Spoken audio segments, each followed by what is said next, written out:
like you just can't get happy? Are you finding you're pulling away from friends? Do you sometimes sit in your room, in the dark, not even realizing how many hours have passed?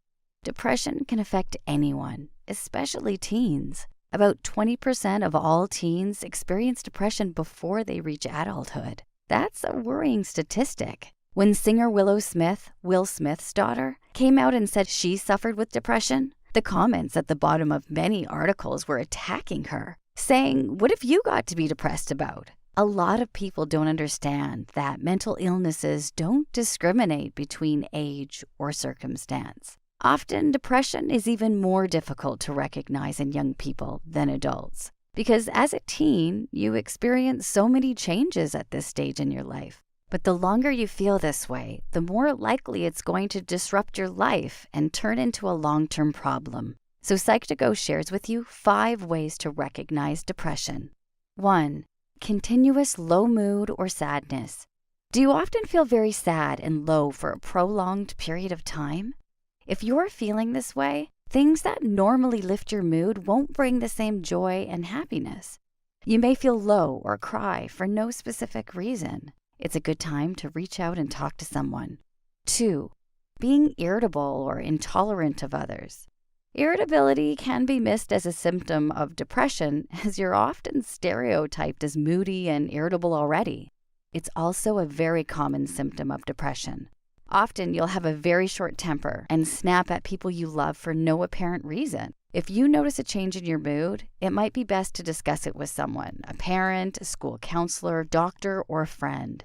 Even if you think you're just having a rough time at school, it might not be depression, but talking it out helps to get the whole picture. 3.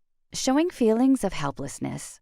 If you're suffering with depression, you'll feel out of depth, like you aren't in control of your life. You can feel completely helpless and confused. While these feelings are normal as you go through changes in your body and growing up, be aware if this symptom persists for longer than a few weeks. Feelings of unhappiness, worry, guilt, being fearful, helpless, hopeless, or lonely could all be signifying that something more serious is wrong. 4. Increasing social isolation. Do you want to just be left alone? When you're not feeling like yourself and your mood is low, it can lead to social isolation. It can be hard being around people because you feel like you have to act like you normally would. This emotional strain can cause you to give up socializing altogether. If you notice you're starting to withdraw from people, talk to someone. Even if you feel you're just having difficulties with friends, it may not always be a sign of depression, but dealing with it now can help stop it turning into something more. 5.